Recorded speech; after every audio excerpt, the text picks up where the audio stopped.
Welcome to the Deep Dive.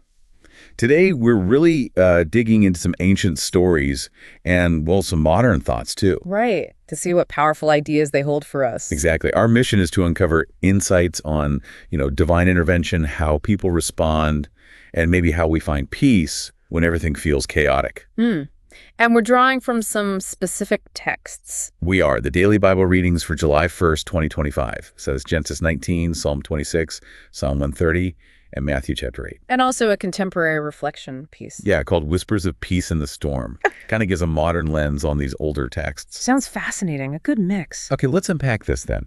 Get ready to explore some really powerful narratives and timeless wisdom, stuff that might just change how you look at the challenges around you. Okay, where do we start? Chaos and peace. Let's dive right into the chaos first. Genesis 19. It's quite a scene. Utter destruction, desperate escape. Sodom and Gomorrah. Right. Picture dawn breaking. Angels are there telling Lot, his wife, his two daughters, basically, get moving now. Take your family, get out, or you'll be swept away with the city's punishment. Real urgency, life or death. Absolutely. And here's where it gets really interesting. Lot hesitates. He hesitates, with angels telling him to run. Yeah. They're practically dragging them out, and he's still sort of dragging his feet. It seems almost unbelievable. What's going on there? It's striking, isn't it? You have to wonder why. Maybe it's that old custom of hospitality. Maybe leaving your community felt like a betrayal, even a condemned one. Hard to say for sure. But the text highlights something else too, doesn't it? It does. What's truly powerful is the Lord's mercy in that moment. Even with the hesitation, the text says, the men, by the Lord's mercy, seized his hand and the hands of his wife and his two daughters. So mercy isn't just about forgiveness here. No, it's active. It's physical intervention. Almost forceful, you could say, in its determination to save them. And the instruction itself couldn't be clearer. Crystal clear. Flee for your life. Don't look back or stop anywhere on the plain. Get off to the hills at once, or you will be swept away. Direct. Unambiguous. Yet, Lot immediately pushes back. He said, "Oh no, my lord." Something like, "I can't make it to the hills. The disaster will catch me. I'll die." Right. He wants a compromise. He pleads to go to this little town nearby instead. He asks, isn't it only a small place? He's negotiating, even now. And remarkably, that request is granted. The town gets named Zoar because of it. So even facing total annihilation, there's this very human urge to, bargain? Yeah. Minimize the effort needed. Exactly. It's quite revealing. And then the divine action follows. Swiftly. Yeah. The text says the sun was just rising as Lot got to Zoar. And at that same time, the Lord rained down sulfurous fire upon Sodom and Gomorrah from the Lord out of heaven. Wow. Just like that. Total destruction. The passage is explicit. He overthrew those cities and the whole plain, together with the inhabitants of the cities and the produce of the soil, everything. And then the really tragic part, Lot's wife. She looked back, and she was turned into a pillar of salt. Just look back. And the next morning, Abraham sees it all from a distance. Yeah, he looks down and sees dense smoke over the land rising like fumes from a furnace. A picture of utter devastation. So this story, it really forces us to look at how we respond to warnings, doesn't it? It does. You see the swift judgment, yes, but also that profound, active mercy saving Lot. But then the stark consequence for disobedience, for looking back. That phrase, looking back, it feels loaded. It really does. Was it just the physical act? Or the longing, the attachment to what was being destroyed? The text also mentions God was mindful of Abraham in saving Lot. So it's grace, but a conditional grace, perhaps. Lot is saved through mercy, but his wife isn't. That distinction is tough. It is. And it pushes us, the listener too, to think, how do we respond when we get urgent guidance? What are the consequences if we hesitate or cling to what we're supposed to leave behind? That's a heavy question. Okay, so Lot escapes, but barely, and with huge loss. It really drives home the need to act on that guidance. But what about when the chaos feels less like judgment from outside and more like internal panic? Like the other storm story. Exactly. Matthew 8, Jesus and his disciples, they're in a boat. On the sea. And suddenly, a violent storm kicks up. So bad the boat was being swamped by waves.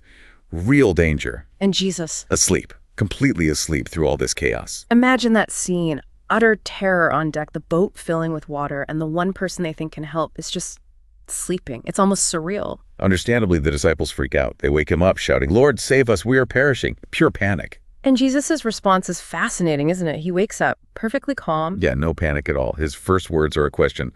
Why are you terrified, O you of little faith? He goes right to the heart of it. Not the waves, but their fear, their lack of faith. It's as if he's saying the real storm is inside them. And then he deals with the external storm. Effortlessly, he got up, rebuked the winds and the sea, and there was great calm. Just like that. Instant calm. Yeah. The disciples must have been stunned. Completely amazed. They start asking each other, what sort of man is this, whom even the winds and the sea obey? They recognize this isn't normal power. It's an incredible display of authority. It really is, and it echoes other places, like Psalm 107 talks about God stilling the storm to a whisper. But here, it's so personal, so direct. Jesus speaks, and the chaos stops. And that reflection piece, whispers of peace in the storm, connects to this. Beautifully, it says, Jesus reminds us that his presence is greater than the storm, which is exactly what the disciples learn, right? Right. His presence changed everything. The reflection continues. Our faith is often tested when the waves rise, but it is in those moments that we truly learn to trust. It really underscores that core message. Jesus never leaves us, even when we feel overwhelmed. He is in the boat with us. That's powerful. Peace isn't the storm stopping. Exactly. The reflection says, peace comes not from the absence of trouble, but from the assurance that Christ is near. So for you listening, when you feel overwhelmed, maybe by things totally beyond your control, where are you looking for peace? This story really invites that kind of reflection.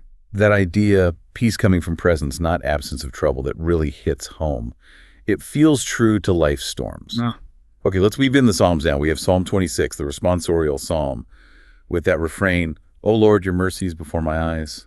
How does this fit in? Well, after those dramatic stories, Psalm 26 brings it inward, doesn't it? It's a very personal call for and commitment to integrity, all grounded in awareness of God's mercy. Search me, O Lord, and try me. Test my soul and my heart. That sounds intense. It is. The psalmist is basically saying, because I know your mercy, I want to live right. Check me, guide me. There's this desire to be different from sinners or men of blood, people whose right hands are full of bribes. So integrity is the goal. Yes, but I walk in integrity. Redeem me and have mercy on me. It's this pairing, striving for integrity while constantly relying on mercy.